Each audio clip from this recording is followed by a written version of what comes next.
those names are flipped. Excuse us on that. I believe Arakoj is on the bottom, Pardub is on the top. Yes. So Arakoj on the even paladin, Pardub on the quest rogue. We're going to get that switched up right away for you. And this is a very interesting first pick from Pardub, who is playing the quest rogue in his lineup, because quest rogue is I would say in last hero standing, primarily a counter pick rather than a sweeper deck. You play it if Arakoj gets a win with his Death Rattle Hunter, you snap pick the quest rogue because it's got a pretty decent matchup, I would say, against the Death Rattle Hunter. Whereas Pardub here is just saying with the quest rogue, I'm just going to get it out right at the start. Maybe he thinks it's in such a bad spot that he's using it to scout out information about what Pardub is going for first. Maybe he ends up winning anyway, but if not, he can get the counter Q against the even paladin. That is definitely a possibility, but it is rather inconsistent with his performance yesterday when he ended up sweeping with the quest rogue. So I would think that he would feel maybe a bolstered sense of confidence in the quest rogue, and he would want to save that until later, maybe to allow for history to repeat itself and allow for him to get another sweep with it. But no, he's just going to lead it off, and quest rogue versus even paladin is interesting. It's not as straightforward as quest rogue versus odd paladin, I would say, where odd paladin is the straight up aggressor and the quest rogue really needs to rely on Phantom Knives and Vanish to simply not die. Yep. Even paladin's going to be a little bit slower, with the exception of Corpse Taker into something like Blessing of Kings. Yeah, which is why we see there from Arakoj making the play already of going for just sacrificing off the Lab Recruiter. I really like this play of just throwing it down on turn 2, using it to kill off an Armani Berserker. That's why this card is acceptable to use in Quest Rogue, because against any mildly aggressive deck, it's just a 2-mana 3/2. You curve out and you survive.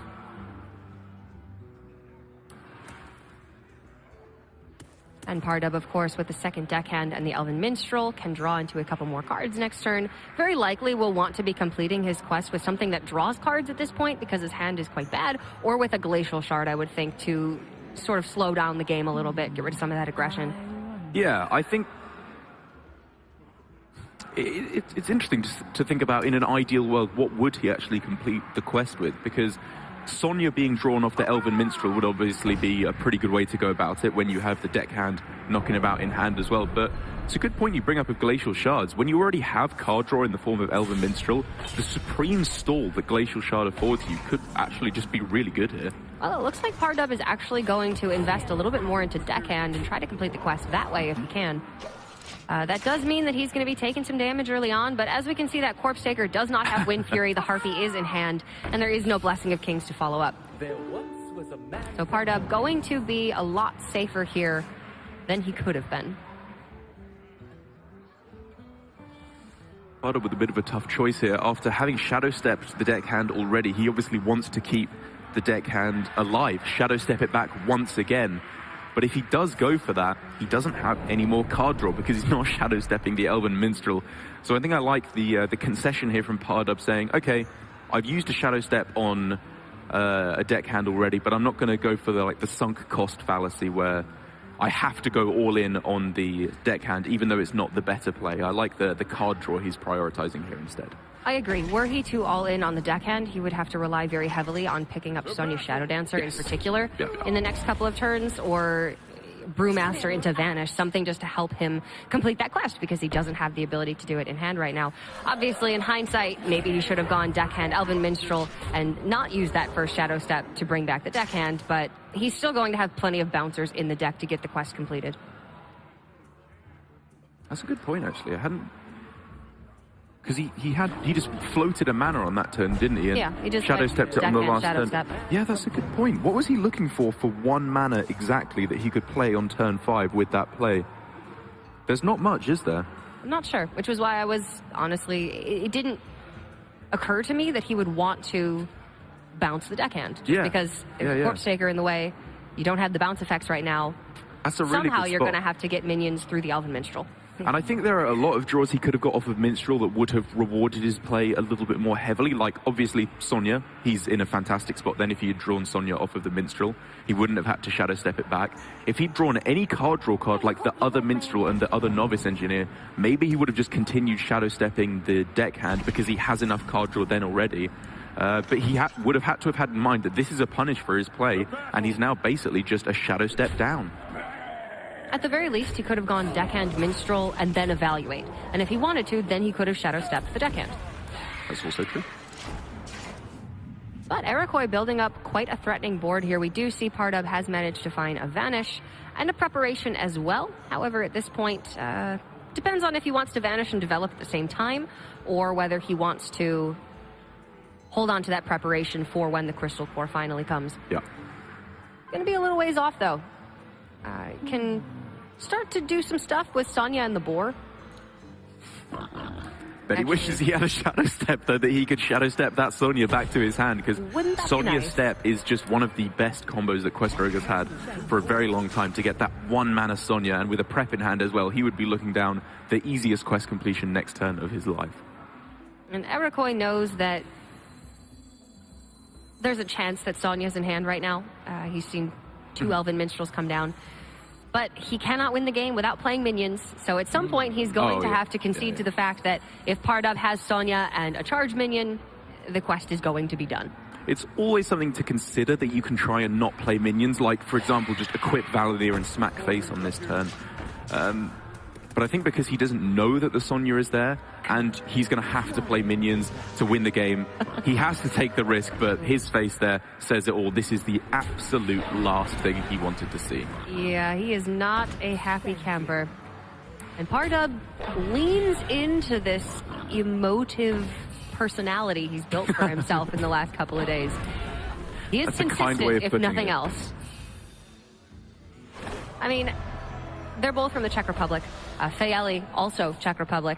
And they did take a picture together yesterday, so I'm assuming these two guys know each other. I'm assuming they're friends and it's all in good fun. Yeah. But that is the Crystal Core completed, ready to be prepped out next turn. Or Pardub can go with Valera next turn, prep out the Crystal Core the turn after that, and then just start charging boars to face. It's not a bad thought there. I think because he doesn't have a Vanish in hand, Valera might be a little bit too low tempo when he already has huge amounts of value with the double Novice Engineer and a Sonya that, from where he's standing, could very well survive the turn, and obviously until the Valadier comes down. Yeah, you're right. He's got enough stuff that he probably just wants to keep this going if he possibly can. He's going to win the board from here on out. There's no way that Arakoj can fight back on the board, but he does have 2 copies of Equality and Consecration and Wild Pyromancer in the deck. Yeah, this is how he tries to win the game now. It's hoping that Pardub's hand, by some miracle, is not very good, and he can get there through burst, because it's not a ridiculous assumption to make. If he can kill off this Glacial Shard, Pardub has shown with his playstyle as Quest Rogue, he is not conservative with his resources in the slightest. He plays very, very aggressively to just get his cards on the board. So maybe Arakoj can exhaust him of Scale Hides, exhaust him of Glacial Shards, and push damage to face to try and win with Avenging Wrath and Valadier. Yeah, in his match against Arakoj yesterday, Pardub seemed rather unconcerned with holding onto cards like Vicious Scale Hide and ensuring that he can bounce them later on, or ensuring that he gets multiple activations of a Glacial Shard Battlecry. He just wants the most bodies on the board that he can have at any point in time. In this matchup, I don't think that's the way you want to go, because eventually Arakoj will have a full board clear, and Pardub may get punished if he continues to operate under that mentality. Yeah, I think you've got to be just slow and steady with this matchup. Know the break points in terms of damage. Like, if you're above the 8 damage that Avenging Wrath can do, or the 12 damage that Avenging Wrath plus True Silver can do, then you don't need to just play out your cards willy-nilly. You need to save them for Valera and get a lot of value from them. But one thing that the Quest Rogue deck does excel at now, even after Giggling Inventor is gone, is value. And that's with the addition of Lab Recruiters. You can put all of those very valuable effects back in your deck, keep cycling through, find additional copies of like Glacial Shard and Vicious Scale Hide. Lab Recruiter is gone, though. Only one in the deck, and it was played on turn 2 here. Oh, he's only playing the one? Yeah. Okay. And I think it was correct to play on turn 2, just to make sure he didn't get overrun by Armani Berserkers. But it's a good point you bring up. He does have to be a little bit afraid now of just dying to running out of stuff. With the Valera, I don't think that's as likely, but yes. Yeah, he does not have the ability to, for instance, Lab Recruiter, his own Lab Recruiter with the use of the Death Shadow. But I would argue as well that yesterday, going for those ultimate combo win conditions was a style of play I didn't like from Pardub. I think he was too focused on going for stuff like Lab Recruiter, going infinite in fatigue, whereas he should have been more focused on just not dying. Well, this is going to be a clear turn from Arakoj. He's still going to have an equality in hand and a Wild Pyromancer, actually. Issues, though, because that does not leave him with his own board. Consecration would be a little bit more expensive, but perhaps would allow him to push a little bit more damage. And again, Wind Fury Harpy was drawn and played, so no Wind Fury on the Corpse Taker. Pardub's done a lovely job, though, I would say, of prioritizing Glacial Shards as much as possible. He knows that that is really important to stop that damage coming through to face, because while he may be able to control the board, now that Giggling's gone, the amount of taunts is significantly lower. So that Valanir could just be connecting face turn after turn after turn if he's not careful.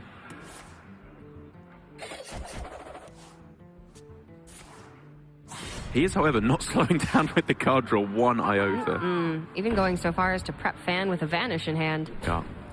And this is kind of what we were talking about. He's just putting his stuff all out on the board. Again, he does have the Vanish to bring it all back, but if there was, say, another clear here from Arakoj, Pardub's left himself in a position where if he were to draw into some not-so-good stuff, he could have a lack of resources in the next couple turns. And he just played prep on a turn where he floated 5 mana. Yes. Obviously, he was drawing a card, so maybe there was something that would have influenced his decision. There's no Giggling Inventor for the obvious 5 mana play anymore. Maybe he was thinking he could go prep Fan and end up playing Valera on that turn as well. If that's the case, I think you probably just Valera and hold. Yeah. And then reevaluate. I agree. Maybe seems to me like he should have slowed down a tad there, but there she is, finally coming down at the Valera to get the value rolling. How many cards he has left, though, we obviously can't see, but it feels to me like it's not actually going to be that many. He's drawn quite a lot.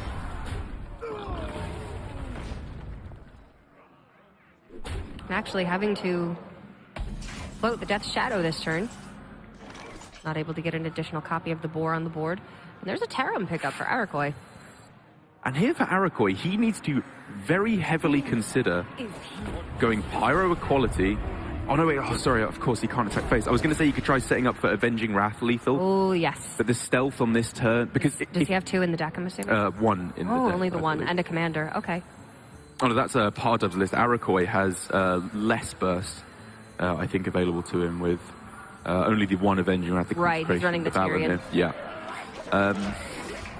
If the stealth wasn't there, I would have liked maybe just not playing any minions and going for the slim but very high reward play of just going for Avenging Wrath lethal.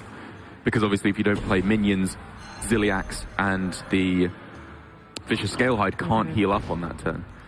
We do see Pardub has both in hand, so he was not going to be within range of death anytime soon. But still very realistically within range of running out of stuff.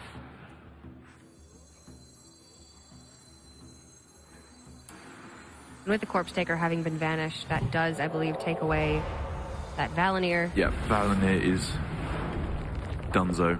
But that's fine. The Ashbringer's frozen this turn anyway, and Arakoj would much rather have 2 turns of 5 damage instead of 2 turns of 4. So Arakoj here, with his opponent at exactly 13 health, 13 minus 5, last time I checked, does equal 8. And he's coming to the exact same conclusion that I am now. Avenging Wrath off the top, if there's no Ziliax, would give him the game. Oh. He doesn't think it's worth the risk. It would give him the game potentially. Pardub can still, even without lifesteal, put minions in the way of an Avenging Wrath. Good point, good point. If he had another equality, then he could go Pyromancer equality first. But yeah, played both those already. Yeah, I guess this was probably a bit better on balance, even though we can clearly see, yeah, it hasn't worked out. But against double Ziliax, nothing would have worked out, I don't think. But again, this seems to me like Pardub is falling into similar traps time and again, where he's playing this deck quite consistently for him, but I don't know that it's the optimal way to play this deck. Yeah, I get the suspicion that while he pretty much had to play double Ziliax there, current moment Pardub is suffering for what 5 minutes ago Pardub was doing, where, you know, he has to play like this now, where he just throws out the minions.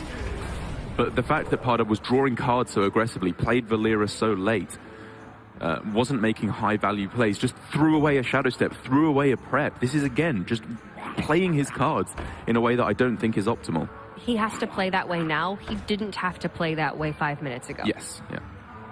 He's only got 2 cards left in his deck, actually, so this Minstrel draws him both of his final minions. He does still have Zola, and the Zola has the ability to copy Zola with Death Shadow every turn and go infinite onto the board. But obviously, having played that Lab Recruiter early, he is now permanently in Fatigue. Yeah, and Fatigue, when you're going scale high Zola, Fatigue really starts to become not a consideration for a very long time. You can go into 7, 8, 9 Fatigue a turn quite easily, I find. Especially when you're playing against a deck that has used up all of its removal effectively to clear off the ones that you are creating each turn. Yeah, barring Avenging Rats here, Arakoj just doesn't have a way to deal with the board anymore. And it looked like he was quite close. But I do want to say again, I don't think it should have been this close. Arakoj still not going to give it up. And again, I don't want to keep ragging on Pardub, because I feel like the core idea of his strategy was very spot on. Stuff like just playing the Lab Recruiter at the start. Even though he's feeling the punishment for that now, I think that was right. Or you just die in the mid-game before you even get to this point. Going for Shadow Stepping the Minstrel, I think was right. I think it was good to keep the card draw rolling at the start when his hand was looking a little dry. It's just the technique, the technical play that goes along with that overall strategy that I think maybe could have used a little bit of fine-tuning. Move quickly. The battle.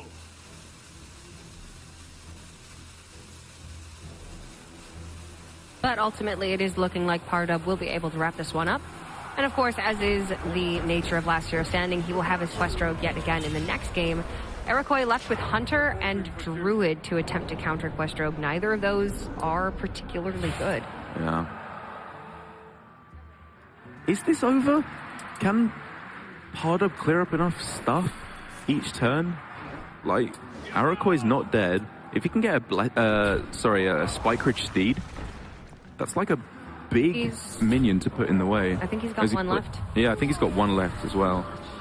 Tyrion's obviously been played, but the Lich King into, I don't know, Army of the Dead or Anti-Magic Shell maybe gives too much aggression for the Quest Rogue to fight back against in one turn. It looks unlikely, I'll admit, at this point, as I suppose that was a pretty disgusting turn there for the Quest Rogue.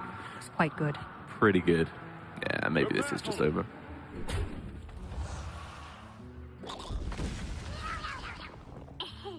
He can survive the turn at 1 health, I believe, after gaining the 2 health from True Silver. Yeah. But that is done and dusted. Pardub taking game number 1, and queuing that Quest Rogue first we thought was a bit unusual, but looking at Arakoj's lineup overall, it's just not super well equipped to deal with Quest Rogue in any way. Yeah. We obviously saw that in their first matchup yesterday, when Pardub was able to get that reverse sweep with the Rogue. Yeah, I don't know. For Arakoj, the way it worked out in the other 2 games, like his Death Rattle Hunter just got met with the perfect hand from Pardub. He had the Prep Vanish, he just dismantled the Death Rattle Hunter, had every card you want to deal with the Death Rattle Hunter. But against the Token Druid, I feel like that was a much more interesting game, where Arakoj, his play was very reckless. He just went coin into Whispering Woods on turn 3 and was met with an instant Fan of Knives, which basically ended the game on the spot right there, I think. Whereas he could have gone coin Violet Teacher and then maybe start to get the ball rolling with those mid-sized minions. It's difficult for Quest Rogue to deal with a 3/5 on turn 3 for them, on turn 4, sorry. So I think maybe if we saw Arakoj going home, talking to some of his practice partners about how to fight that matchup, could be in a significantly better spot if it goes through once again. I would expect to see that Druid queued up next, as it is a much better matchup than the Hunter. And I think you're right. If Arakoj plays this a little bit differently, this should be a smoother road than it was yesterday. Already leading off with that Wild Growth is a very nice start. Pardub anytime you are on the coin as the Quest Rogue and you have an Elven Minstrel, you're feeling pretty good. Yeah. You like that, well, you like that a lot against most Druids. Token Druid, you have to be a little more responsive, I find. You can't just do your own thing, kind of quote-unquote play solitaire is the meme, for a few turns. You have to have responses or you're just going to die very quickly.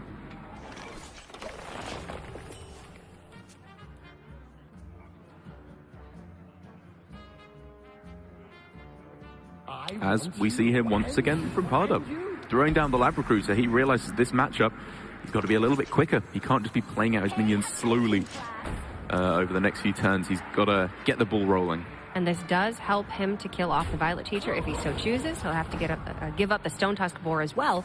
But like you were saying before, it can be very difficult for Quest Rogue to deal with that Violet Teacher on turn 4. So this is well worth it for Pardub. And imagine if Pardub had just gone for Dagger there. That is what I think the vast majority of Quest Rogue players do on turn 2 every time, is they just Dagger up on turn 2, because usually that's the right play. You want to save your minions a lot of the time for their valuable Battle Cry or Death Rattle effect. But killing off that Violet Teacher there means Arakoj can't just lead into a swipe and then just a Spreading Plague, maybe just for one minion. Savage Roar would probably have just closed out the game then. Arakoj's hand, however, looking really awkward now, deciding whether he wants to go for the Arcane Tyrant this turn for the full 5 mana, or save it to be used alongside the Spreading Plague. The issue there being he doesn't know that he's going to want to necessarily Spreading Plague next turn, and then he could miss out on some damage if he doesn't drop the Arcane Tyrant right now. Yeah, I think I like just throwing down the Tyrant on this turn. You can get hitting your opponent. You again, you know, you want to be aggressive. This, at the moment, is a hand that doesn't say OTK right now. It says curve out, stay ahead on the board as much as possible, get some damage through to face with Malfurion as well as this this Arcane Tyrant.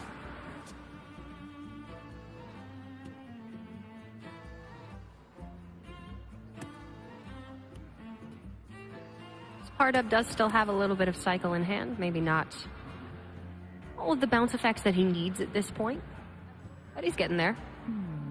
I think I like using the Glacial Shard on this turn because it's not like against Malagos Druid where you have to freeze the twig as much as possible to stop them from OTKing you. And it's not like there's many big minions that you want to freeze over the course of this game. Whereas at a later date, double Wax Elemental on a single turn could be the swing turn he needs to protect himself against a big Whispering Woods. So I like the keep of Wax Elemental, but I don't think I would have hated the use of Glacial Shard there. If Pardub were to shard the Arcane Tyrant this turn, Arakoj could have felt the need to hero power down the shard to prevent bounce effects. And if that was the case, and Arakoj had to decide between a hero power and I guess there's really not much else he would rather do for 5 mana. I was just coming to the same conclusion, because if he's nourishing, he's going to be able to hero power anyway. Exactly, and he would have done it last turn anyway. So, yeah, I mean, it would have stopped maybe... You know, probably wouldn't have even stopped Arakoj from going for this Spreading Plague. So for Pardub, I guess given that it's not going into turn 7 where he wants to play Malfurion, you're not really denying enough from your opponent. I hope you like my invention.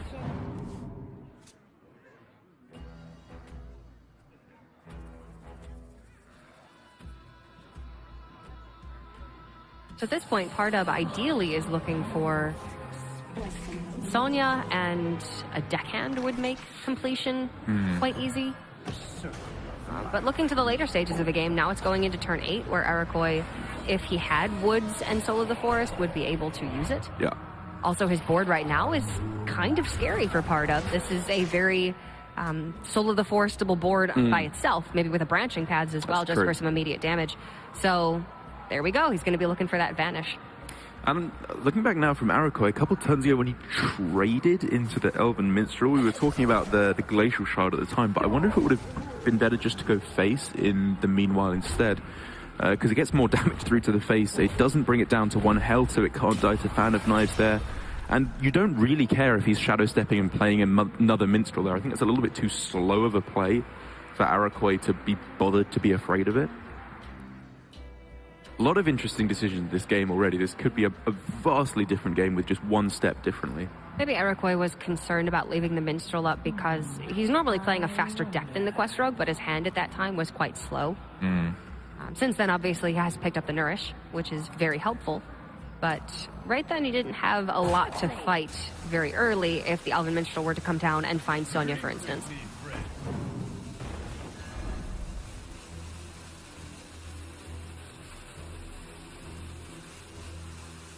Brewmaster back the Zola. We've seen Pardub make really nice use of that after Valir the Hollow comes down.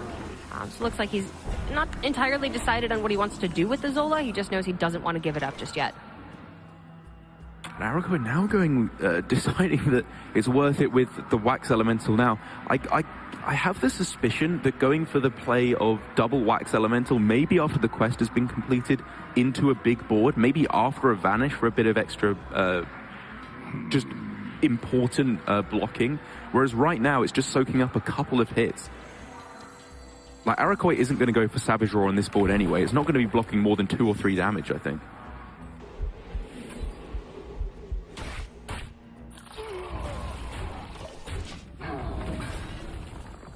Nourish for the mana right into the UI on the next turn. Following that up, Whispering Woods will be at full power, and it's very likely Arakoj is going to find a Soul of the Forest and some buffs to back that up alongside the Savage Roar he already has in hand.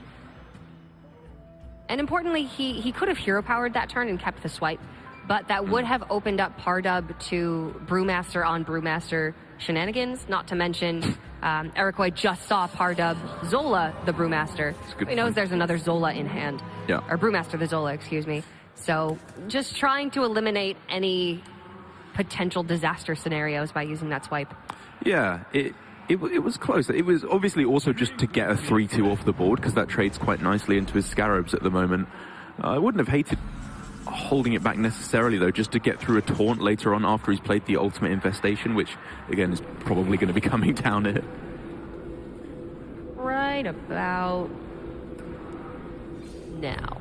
Do you like sending that face? I feel like it's inconsistent, but probably still correct to be sending it face. Like, he's shown on previous turns that, you know, he wanted to trade into the Minstrel. He wanted to swipe the Brewmaster. He's been very cautious about killing off minions, and he opened himself up for the ability of Innovate into Spellstone, so it worked out beautifully here. But I think maybe even just going more aggressively for face was the way to go for this. Like, your opponent has a Zola on board. So what? If they're like bouncing back a Zola, that's such slow play, and you're afraid of quick play now as Arakoj. You're afraid of prep Vanish. You're afraid of a board full of giant Wax Elemental taunts. We do see Pardub has both Vanishes in hand. So Arakoj now, though he is ready to use Whispering Woods and Soul of the Forest together if he wants to, that board's going to be shut down real fast. Pardub not hurting for resources yet whatsoever, because he's taken the time to bounce back these Novice Engineers and focus on completing the quest that way. The Caverns Below actually done this very turn, and Crystal Core able to be played. Yeah, this is an obvious benefit, I guess, for Arakoj clearing off on this turn. Even then, I feel like it was really unlikely that he sees a quest completion with Novices on this turn, because it had to be exactly double Shadow Step, but it has worked out very nicely with his play, because he traded off the minions that were on board, so he's not having 4/4s immediately attacking into what he's wanting to do. A tangled web. So for Arakoj, this looks like an opening. Pardub's only at 16 life. He has 2 minions that can attack this turn. Is there any chance that there would have been lethal here, actually? Oh, I think it's 15 damage he's got actually here. It's Paths Savage hero power. Yeah, he's got 2 on board. Savage adds 6, which is 8. Yep, 15. Whoa. One off like, lethal. I don't know. I feel like that adds credence to what I've been saying. I'm trying not to be results oriented, but just a little bit more pushing to the face. Exactly. Playing aggressively could have led to a situation where he's able to close out the game a little bit quicker. And in the end, he decides, you know what? Close enough is close enough. Let's just push face and try and close out the game with some damage next turn. But the question then is, what damage? He doesn't have swipe. He doesn't have UI in hand. He's just going to have to pray that there's no heal or taunt put in the way. Well, this is going to be a prep Minstrel into Vanish for sure. And Pardub does still have 1 Wax Elemental, now having picked up a Glacial Shard and a Vicious Scalehide. He can shut down the damage from face. And Arakoj then is going to be looking at finding second swipe or second UI, pretty much. Can Nourish for an additional 3 cards and still keep swipe as a lethal out on the next turn. Well, having said that, with the Wax Elemental and the Scalehide, Oh no, yeah, Scalehide's going in. It's part of going to be at 5. It would have to be exactly UI off the top to be able to close out this game. Or could Spellstone if you go swipe face. You can't armor and attack on the same turn. Plus, yeah, we're assuming the shard is freezing face this turn then. Good point. I hope you like my invention. Okay, No need to vanish, just piecing apart the board with the Vicious Scalehide. That's not UI. Freezing the face did effectively the same thing as the Wax Elemental. And I guess holding back the Wax Elemental to protect against minions is probably the slightly better way to go about it.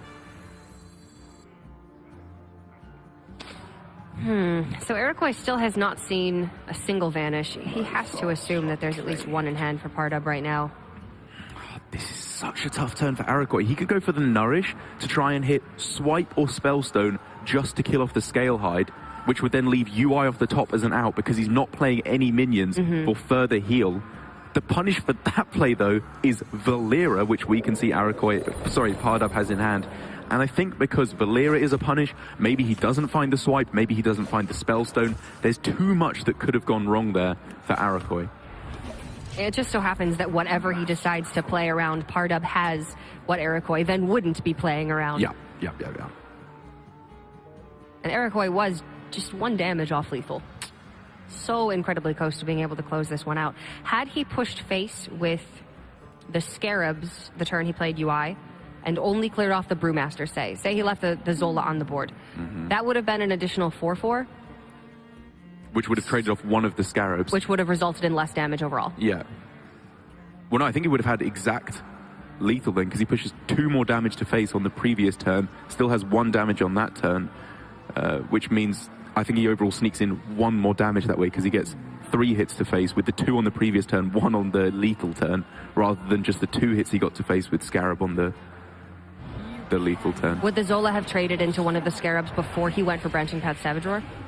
Only one of them, yeah. Oh no, yeah. Sorry, then good you point. lose out on the Yeah. additional Sorry. 4 damage, No. You are correct.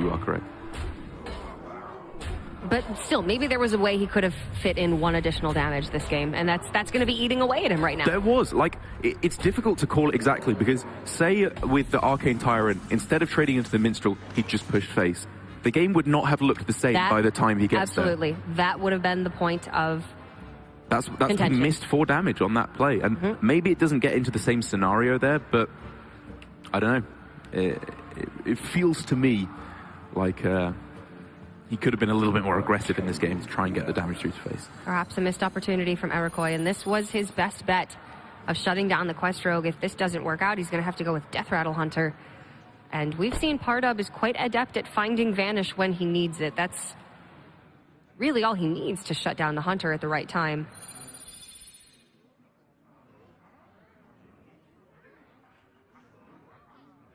Hunter can get the job done, but it's not easy. Death is eternal. My turn is not.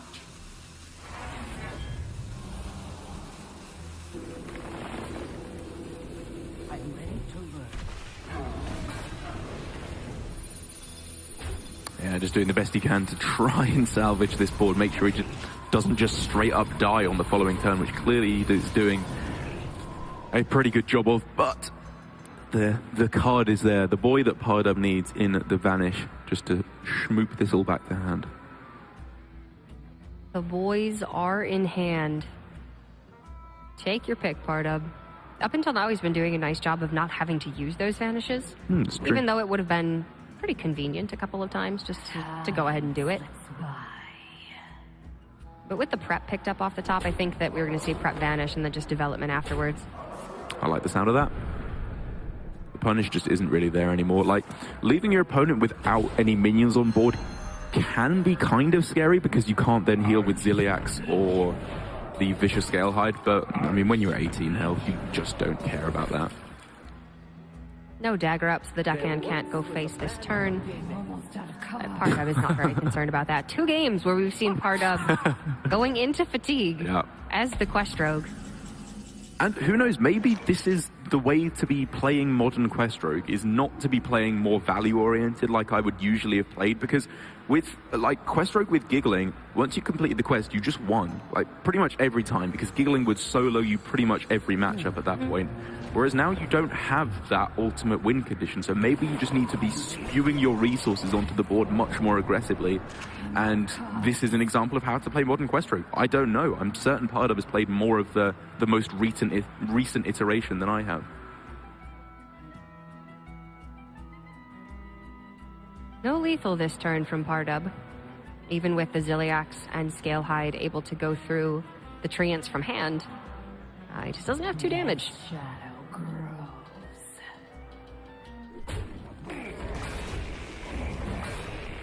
Unity, precision. But yeah, I mean, before Giggling Inventor. Oh my gosh. Before Giggling Inventor was nerfed, you would just go Giggling Inventor and then Death Shadow every single turn. And as long as you bounce back your Giggling Inventor, you always had the exact play that you wanted. Yeah. And That's a lot different now. In the 2 games we've seen on stream, I think Arakoj is now 0-5 against this Questrogue from Pardub, which, I don't know, I was pointing out that it looked like the Questrogue could be a potential weak spot against a couple of Arakoj's decks. But after the Zoo is banned away, maybe it's just not that bad. It seems like it's taking apart consistently the Token Druid there that was, I thought, a pretty decent matchup for the Token Druid. And now the Death Rattle Hunter, which, while I think is definitely not quite so bad as a matchup for the Death Rattle Hunter as it was before, because you can just play very aggressively in the early game, try and push face for lethal before they even complete the quest, I still would rather be on the Questrogue side. The matchups that were already good against Questrogue, Odd Paladin, Zoo Warlock, got a lot better when Giggling Inventor was removed from the deck. But Questrogue is still a very, very strong deck in the matchups it was already good at. And it still apparently has some game against aggressive decks that I personally wasn't expecting. Yeah. Token Druid should be a near hard counter for Questrogue, and it's just not looking like it. Yeah. But players like Bloody Face and Rage, for instance, have been jamming Questrogue on ladder again and having really, really good results with it. I think Bloody Face was top 25 for a good portion of the season. Yeah, it's one of those things where whenever there's a big change in Hearthstone, everyone feels like they have to have a decisive opinion on it. Like, it's garbage now, or it's still tier 1, just so you have something you can tweet out as your hashtag controversial opinion. Your hot take, exactly. But in all reality, what is much more likely is it's fine. Only 1 card in the deck was changed. Most of it is still the same. It can't really go from a tier 1 ultimate deck to complete garbage. Yeah, exactly. Unless you're nerfing the quest itself, of course. And even then, from a tier 1 deck to a tier 1 deck after they nerfed the quest. Oh yeah, that's true. Twice. Sure. When will it die? It's not going anywhere for a while. I'm so ready to never see it again. I mean, honestly, having had Questrogue out of the meta for a little bit, I'm not the maddest I've been to see it back. Yeah. You just, like, put your hands together, looked very grateful for that Devilsaur egg draw. It just means we've got a game on our hands. Like, what was happening before? Pardub had got the Novice Step. He had a Brewmaster in hand. He then drew another Brewmaster. Like, he can... Oh, it wasn't looking good. Yeah, it was disgusting. He's got everything he needs to complete the quest already in hand. The egg pickup, though, kind of means we have a game on our hand now, because it can mean aggressive damage output comes through very quickly here for Arakoj. That is, if Pardub even leaves the egg alive, we could just see an attack into the egg on this turn for Pardub. Not feeling like he is capable enough of dealing with the Devilsaur right now. So willing to take the chance that Arakoj has Terror Scale play dead, Coin play dead at worst. But let's think about how Arakoj would have played this if he'd had any of those cards. Obviously, he picked it up off the top, which means Pardub can't rule out Terror Scale Stalker, because if he'd played it from the left-hand side of his hand without the coin, that would mean he doesn't have Terror Scale, otherwise you would coin it out, of course. Yes. But the fact that he didn't go egg, coin, play dead, I think indicates that Pardub should make the read that play dead is not there in hand, or it would have come out. And so, I think he can make the read that there is maximum 1 Devilsaur that comes out next turn. There may be some reasoning to holding onto the coin and just going Terror Scale Play Dead on 4 if Arakoj has Kathrina. But that's a big if. That's a good point. That's a good point. Yeah. Or maybe he wants to go cube coin play dead with another play dead he has in hand. The next turn like this. There are different reasonings. I think the most basic read, like Occam's razor, you should be coming to the conclusion that he probably doesn't have play dead. But either way, all that aside, like I was saying, Pardub could have killed it off because he had the deck hand in hand, which meant he would have been able to kill off the Devil Saw. None of that really matters all too much when he has the Vanish that he kept off of Le Mulligan. Just to be completely shutting this down for Arakoj. The damage output is done. Devil Swords don't look all that good when they cost 5 mana. Unfortunate for Arakoj because he was finally starting to mount an assault that looked like it could get the job done, but now all the tempo is completely gone. He's having to slow way, way down, and instead of just playing out another Devil Sword, he's going for 2 quite weak minions, actually. Spider Bomb can maybe get some value, but Keleseth, honestly, I'm kind of indifferent about at this point. Yeah, I don't think it's going to be great. Yeah, it's probably more just to try and make the play awkward for Pardub. Maybe a Devil Sword would have done that as well, because 4/4s obviously don't trade well into 5/5s. I get the suspicion that maybe Arakoj is saying, the only way I'm winning this here is Kathrina off the top. Like, and if I'm going to do that, I may as well make it the best Kathrina I possibly can by playing Keleseth first and try and get 4 attack Grizzlies. Sure. And obviously, he has the opportunity to cube if the Spider Bomb lives. And knowing that Pardub wanted to play Crystal Core that turn, he'd completed it already. That was 5 mana that he was going to have to use. Yeah. So less likely that he would want to kill off the Spider Bomb on that turn. There once was a man from Gilneas. But Pardub just has all of the resources he could possibly need. Valera the Hollow for whenever he wants to play it, but Sonya Shadow Dancer as well. If Arakoj does get a bigger board out, Sonya plus Vicious Scalehide is just going to make quick work of that. Yeah, that was an uncharacteristically slow play there for Pardub, though, I would say, where he had the ability to go Sonya plus, charges to take out the cube, charges to charge into the Spider Bomb as well, just to maybe try and blow that up on one of your minions while you have Sonya on the board, so that you actually get some value out of it and just get those death rattles out of the way. Because Pardub can't just take it super slow for the rest of the game, because Arakoj, from where Pardub is sat, could just slam Kathrina. He could have slammed Kathrina on this turn and pushed huge amounts of damage to face with a King Crush off the top. Like, Pardub needs to lock out this game, and I'm not certain that going for the Mimic Pod on that turn, when he already had 8 cards in hand, was the way to maximize his advantage here. All right, so Arakoj electing to use the Terror Scale onto the cube. Spider Bombs are just going to be more valuable here than a Devil Sword. But Pardub finds that second Vanish off the top, and you're not looking too happy about that, Derek. Nothing really matters. Anyone can see. Yeah.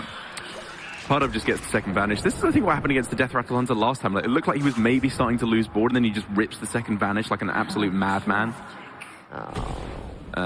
That's unfortunate in so many ways. Yeah, I feel like if he hadn't got the second Vanish, maybe his line of play of just going basically very low tempo play into Valera, which is basically 2 very low tempo plays in 2 turns in a row, could have been punished to just losing board. And I say that because Death Rattle Hunter does have a very powerful combo against Questrogue, where it can play Grizzly and cube and play dead that Grizzly, because a 3-attack minion is a nightmare for Questrogue to catch up against, because it can't sacrifice off its own charge minions with Sonya to just destroy the whole board. So I do like trying to stay ahead against Death Rattle Hunter as a Questrogue, but obviously when you draw the second Vanish, you don't need to worry about all of that. Well, any way you look at it, I do think we have underestimated Questrogue in this field. I will give you that. And I will say, without the Token Druid getting a win, Arakoj's lineup is not particularly good against Questrogue in any way. And, it's easy to call Questrogue, whatever you want to give it the moniker, like a high roll deck in this iteration, where it has to draw, Prep and Vanish or Sonya or whatever combination of cards to fight back in the early game to survive anymore. It's a deck that rewards experience and good play more than most others. Yes, I will definitely agree with that. And when it looks like it's disgustingly high rolling 6 games in a row for Pardub, maybe that's just what the deck does. But if it does it 6 times in a row, there's got to be some legitimacy there. That's what I'm saying. You don't just get disgustingly lucky 6 times in a row. Yeah. And if you do, go play the lottery. You're going to make more money there. Yeah. Ziliak's buffed up to 4 attack is, you know, something in combination with these speed air bombs. But there's 2 Sonyas on the board. Yeah. Like, you're not beating double Sonya. You could magnetize 2 or even 3 spider bombs together and then go for the terror scale to try to go boom, boom, boom. Bomb. I mean, honestly, that would be sweet. I mean, come on, give us a little show. If you're going to lose anyway, let's go out with a bang. Yeah, I mean, he pretty much knows this is over. More of a whimper than a bang at this point. Oh, that was the Fizzlebang's less popular brother, Whimperbang. Wilfred Whimperbang. He makes the deck recipes in Wild, eh? And that's going to be it. We unfortunately have to say goodbye to Arakoj, but Pardub, man oh man, is his quest rogue looking good in this tournament. And maybe I do just have to give it more credit.